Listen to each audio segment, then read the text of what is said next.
जी आज हम जो खेरवाड़ा का जो एक उप तहसील क्षेत्र है बावलवाड़ा लाड़देस पट्टा जो बोला जाता है, वहाँ का हमारा जो एक संघर्ष मोर्चा है, वहाँ के हम सब लोग उस क्षेत्र से आए थे।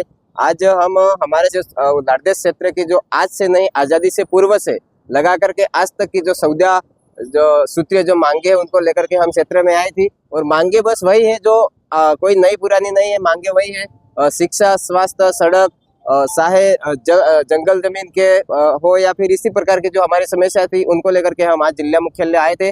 जिला कलेक्टर महोदय को हम ज्ञापन देने आए थे, और ज्ञापन ही नहीं, हम उनको सूचना और आमंत्रण भी देने आए थे कि कलेक्टर महोदय जी आप आइए और वहाँ आज़ादी से आज तक का जो विकास का जो कार्य हुए उनका अवलोकन करें। शिक्षा का स्तर आज वहाँ पे क्या है, क्योंकि वहाँ पे इस तरीके की जो हमारी समस्या है, शिक्षा जो है वहाँ निजी घरों में पढ़ाया जा रहा है। वहाँ पे जो आज स्कूलें खोली गई है सरकार के द्वारा मात्र कागजों में, लेकिन वहाँ पर अध्यापक नहीं है। वहाँ पे उस क्षेत्र की जो स्कूल है उसमें न बाथरूम मिलते हैं, न बैठने के लिए बच्चों के लिए स्कूल के कमरे मिलते हैं। पूर्व में कुछ स्कूलें थी जो आज़ादी के बाद बनी थी, लेकिन वो भी जर्जर होने के कारण तोड़ दी गई है। तो वहाँ पर आज तक इस तरीके की कोई सुविधा नहीं है। इसलिए हम विधायक को आपने कहते हो स्थानीय विधायक महोदय है हमारे, वो सिटिंग विधायक है, लगातार अभी वहां से उस क्षेत्र से निकल करके शिक्षा मंत्री भी रहे, लेकिन कहीं न कहीं विडम्बना है हमारे लिए कि हम कहते हैं वहाँ काम होता नहीं है।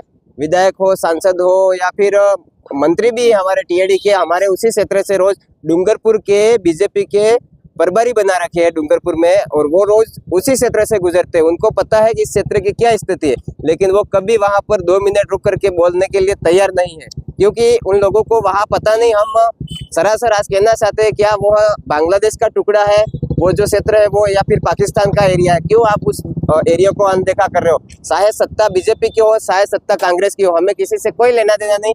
हमें सिर्फ ये है कि उस क्षेत्र का विकास होना चाहिए, उस क्षेत्र की जो शिक्षा व्यवस्था है उसको मजबूत होना चाहिए। आज क्या है, कलेक्टर महोदय को हमने एक निमंत्रण दिया। निमंत्रण में हमने बताया कि महोदय जी आप आइए, उस क्षेत्र में दौरा कीजिए और उस क्षेत्र की वास्तविक जो चीजें उनका अवलोकन करें। आज महोदय ने हमको बताया कि निश्चित वो आने वाले दिनों में आएंगे, और राजनीतिक जो पार्टियां है वो आज भी अपने संगठन को मजबूत करने पे तुली है। आज चुनाव सर पे है पंचायती राज, लेकिन उनको वहाँ की जो शिक्षा है, वहाँ की जो भौगोलिक, पानी, स्वास्थ्य जो सुविधा है उनसे कोई लेना देना नहीं है। इसलिए हम कहना चाहते हैं कि जब शासन और प्रशासन के लोग वहाँ पर अगर नहीं आते हैं, इस पर 15 दिन के अंदर वहाँ पर कोई, लेकिन आप बड़ी तादाद में आए हो और फिर चुनाव आ रहे हैं, ये बात भी आपको पता है, लेकिन वोट तो फिर देके किसी को जिता दोगे। नहीं, इस बार बिल्कुल अलग होगा। वहाँ पे आपने सही बोला कि इस बार वहाँ पे बिल्कुल अलग होगा, क्योंकि वहाँ पे जो राजनीतिक दल है वो पिछले सालों से चलते ही आ रहे। चाहे वहाँ पे कोई भी तीसरा मोर्चा भी आ जाए, हमें कोई लेना देना नहीं। हमें ये मतलब है कि चाहे वह कांग्रेस बीजेपी कोई भी करे, लेकिन हमारी भी जो मूलभूत सुविधा उस पर काम करे या फिर नहीं करे,